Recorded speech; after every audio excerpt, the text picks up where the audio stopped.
Yes. What a finale. Oh, honestly, the fact somehow I feel like every week the triple episodes just somehow felt that bit better. And I think it's mainly because we knew where the story was building, and it's like each week there's just more weight being added and we know where it's all leading to. So it feels just like the story just feels more powerful each week. The way that they managed to tie this story up, even though we knew where we were ending. The best thing I've seen is like that kind of sums up sort of this whole Andor 2 seasons is when we got Rogue One and everyone was like, oh, we don't need this film. We know what it's like. And then like, everyone was like, wait, this is a great film. And then they announced Andor is going to get a season. Everyone was like, oh, but that's just that random character in Rogue One. Like, this can't be any good. And then they've yet somehow added so much weight and meaning to that film, considering it was written without any of this being known. Like, the way they've pieced this story together to so perfectly flow into Rogue One and also weave around like the stuff we knew from Rebels and from like all the animated stuff. Like, they've just a masterpiece with the way they've told this story. I completely agree. I think you raise a really, really good point around the idea of people going, oh, we don't need this. If we look at the things that have come out recently, Thunderbolts, Andor, projects like that are projects that got a reaction of, who wants this? I mean, Agatha all along, for fuck's sake. Yeah, true. Everyone's just like, no one's asking for this.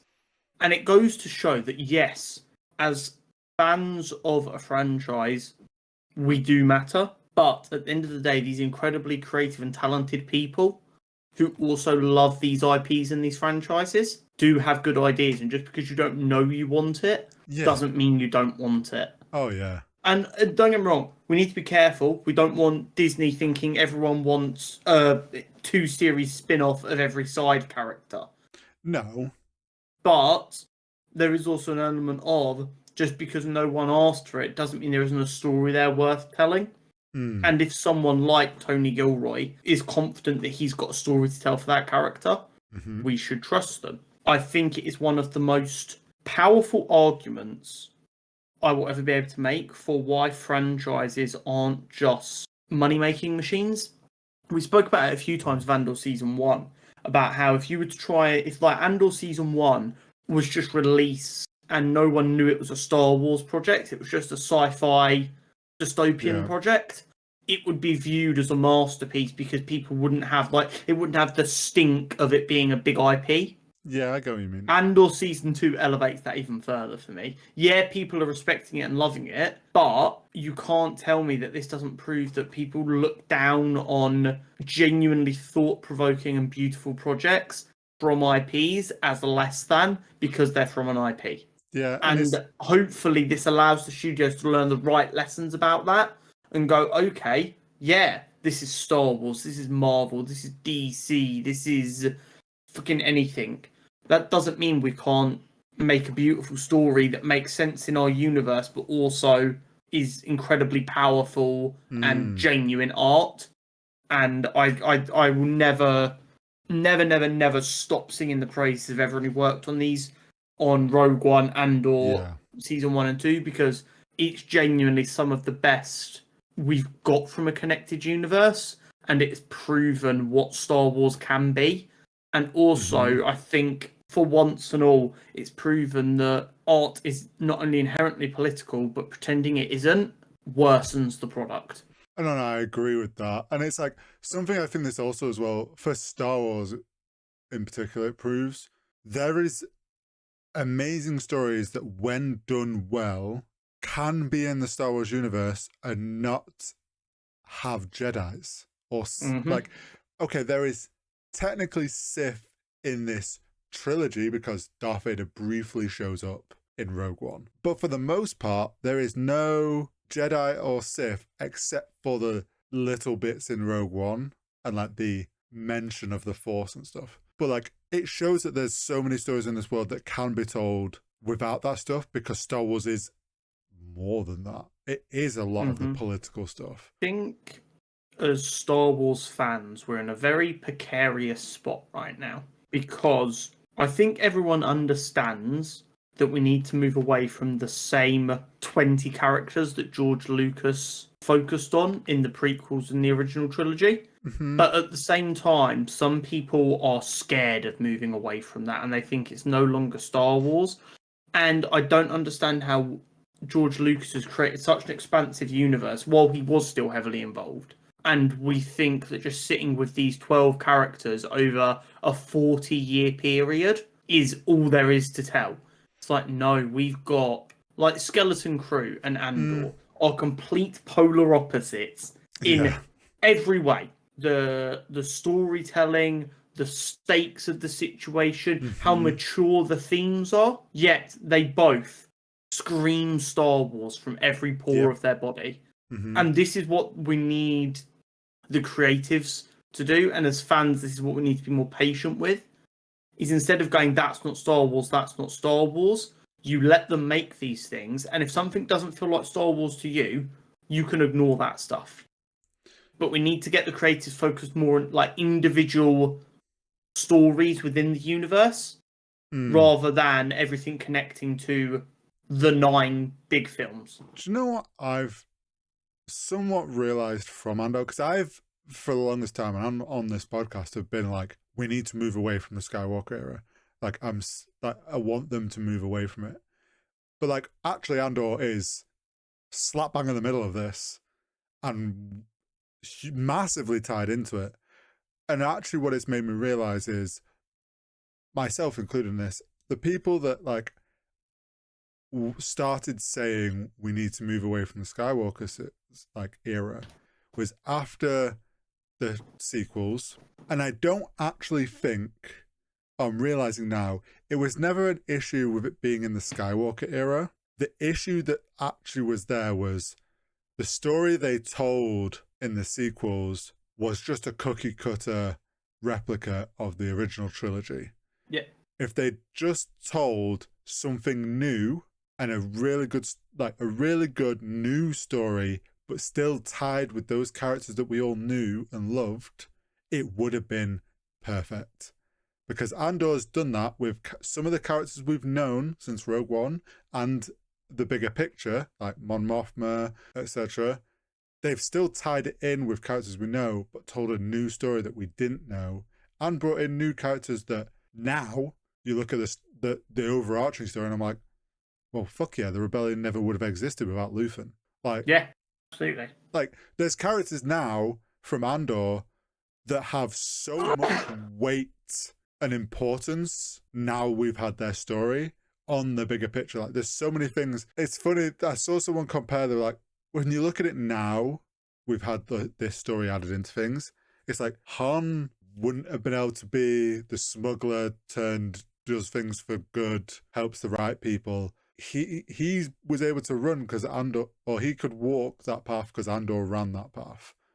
Yeah. Like, and you know what? A lot of people are like, oh, but this kind of like tonally makes the original trilogy feel a bit weird because they're a lot more hopeful. And the way I've chosen to kind of adopt that is kind of what we see in the last 3 episodes, where they're kind of already erasing Luthen. Is they've chosen to erase them dark parts that were necessary for the rebellion to take root, because no one can feel like they're the good guys when they know how many good guys they've had to kill to get there.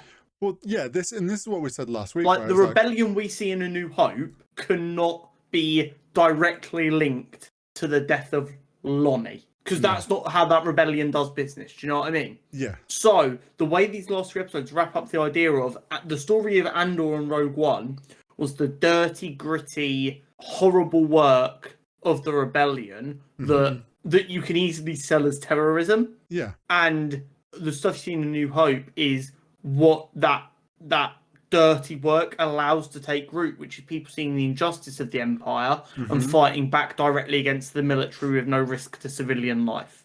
Yeah, and it's like we said last week, it's Luthen put in the dirty work knowing he would never get the rewards from Yavin and the rebellion. He knew they would never like him, but he was doing what they couldn't, so they can be the Yeah. hope, and that's why it works. And the rebels that we get, they're essentially their first mission was the whole Death Star, like getting them plans, and all the sort of final people, a lot of the people that were still tied to that dirty beginnings sacrificed themselves for the plans, and Yeah. then they were able to like take that and run with it. And it's this thing of like all these people we've had in Andor, all these stories had to happen to then allow, like you say, allow the rebels to form and to realize there is hope to try and fight back. Like that whole thing that they've weaved into the story of like the line of rebellions are built on hope, and how they managed to weave it so well into how it got passed to Andor, how Andor then said it to Jyn, and then Jyn says it in Rogue One to the Council, and then obviously that ends up in the films. Like things like that are why this story was so, like this series was so great, because they respected what they were leading up to and found ways to respectfully weave in the origins of those things. Yeah. And the beauty of it is, right, a lot of people could argue that Andor doesn't have enough of like the Force is always watching to it. But I also disagree with that. When we see like the Force healer on the base, she It's knows there. Cassian matters. Yeah. What she doesn't realise is you can very easily make the argument that the Force directed and protected Cassian to do what he needed to do to get the Death Star plans and get them to safety, knowing that that would coincide with Luke, who was the only person who could make the shot necessary to destroy the Death Star. You could literally very easily make the argument that that's all like the Force's plan to bring balance. Yeah. And it's also And it works so nicely. through Rebels and the anime series, like we learn that the Force is connected to everyone. It's just like stronger in some, and it's just like there were always things in this like second season where they started weaving in that the Force is still around, whether people believe in it at this point or not. The way Luthen's story ended, like I'd already seen that episode last week when we were talking, and I was like, I was trying so hard not to let anything in, because it's like his line of "You're too late, the rebellion's flown away.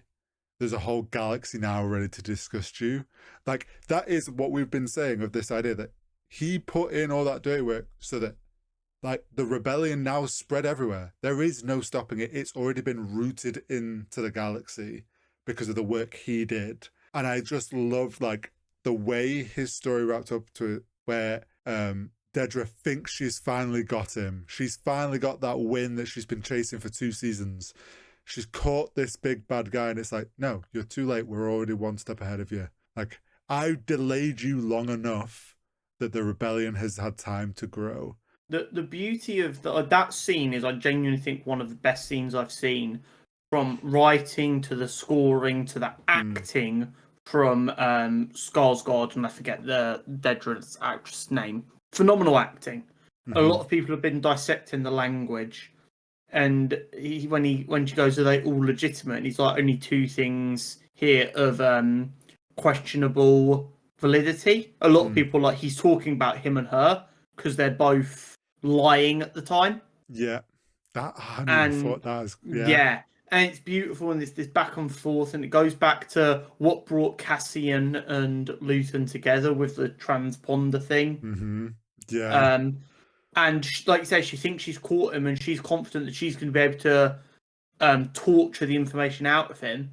And because in her mind and in the Empire's mind, they're so important they could never take their own lives. But Luthen's like, there is no line I won't cross to see the Empire fall.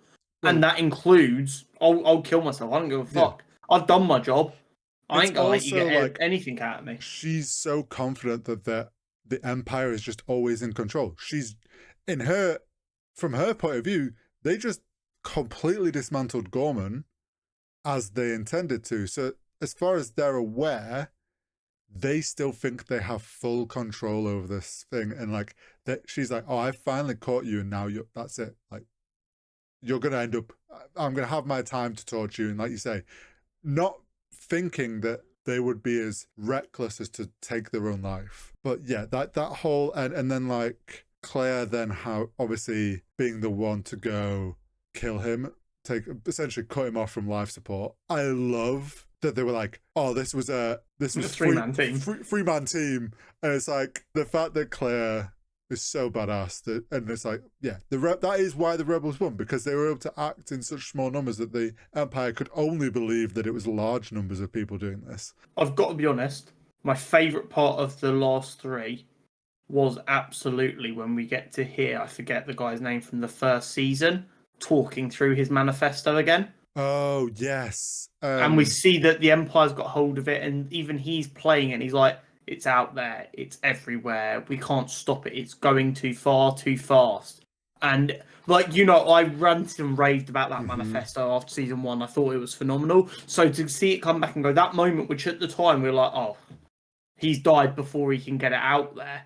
It's like, no, as he literally says, freedom is the natural state.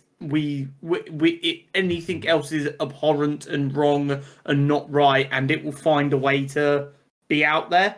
And the fact that his manifesto manages to find its way out there to the point where even the Empire are like, what the fuck, we've got to stop this, is amazing. And seeing how the Empire sweeps up anyone who doesn't do their job perfectly, just goes show again that they're creating their own worst enemy.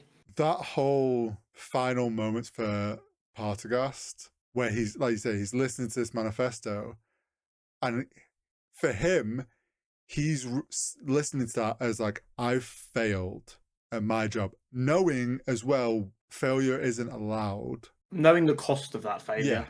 Knowing the cost of his failure to stop this. And like, obviously that other Imperial guy comes and he asks for a moment for his, and the most subtle, like no words said, but that little just moment where there's two guards are stood out the door, he comes out, and obviously you hear the blast, and he literally just raises his hand because he knows, or he in that moment knew as he was leaving that room, he understood what was about to happen, I believe. And it's like, he knows in himself, he's like, he's respecting him to allow him to have this out. Yeah, exactly. Stuff like that is what makes this show so good. Like, there's those subtle little things that in the like other shows would just not do.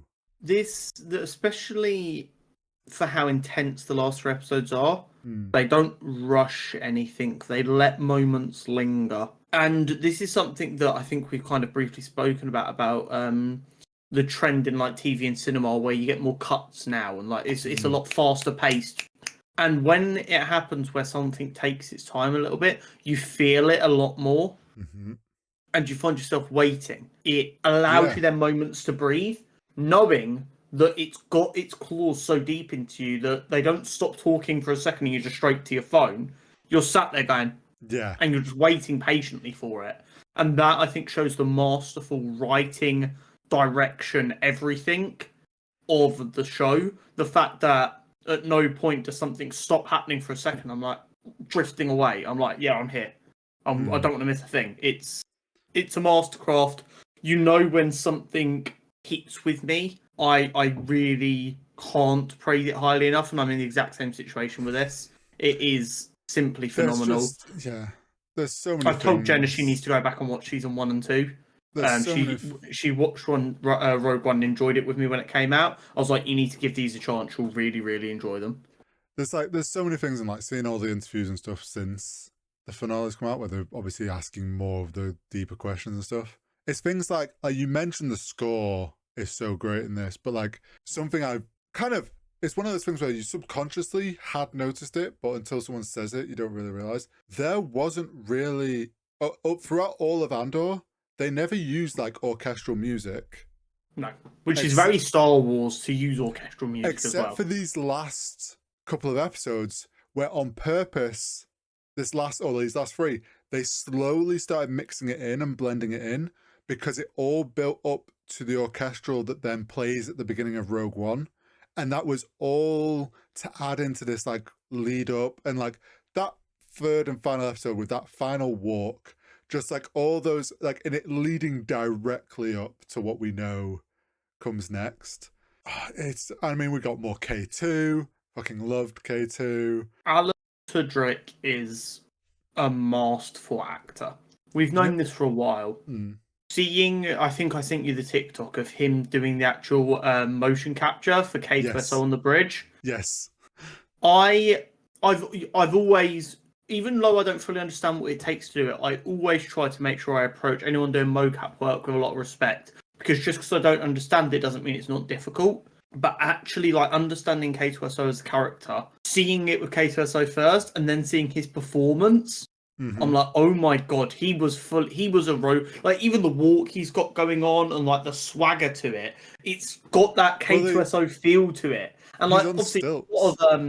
a lot of credit to the animators Well, for yeah. capturing his swagger and bringing it into K2, but phenomenal work from him to give them so much to work with. And it's just like this beautiful kind of cacophony of everyone yeah. understanding that their job matters to making this work and giving it 110%. They're like the weakest link will cause this to fail, so I will not be that weakest link, and as a result, you end up with just this brilliance from top to bottom. Yeah. I mean, seeing him in the mocap suit with the stilts on, and then like the shots where like he's in the ship and it shows him like do the slump, and then it cuts to K2 when he does the slump. And it's like, yeah, they've captured him perfectly of his performance, and he's like fully is K2. Yeah. He has said that like he's done. He doesn't think he's like he's had enough. I think he's said he's gonna step back now. He doesn't want to do more droid stuff or anything. Like this is Fair. I know, I'm just like, oh, but just find some way to give us more K2. I know there isn't because we know all of K2's story, but there's so many things from these final 3 episodes that we could just talk forever. But I think the big takeaway is let talented people make art together. It literally, I know it makes it sound so simple, but as like the money making people and the people who worry about the budgets, that should be their mindset when they're going to a board meeting. What talented people do we already have on contract or are looking for work? Okay, lock them in a room together until they are ready to show us something. It will be worth it. And it just pays off time and time again.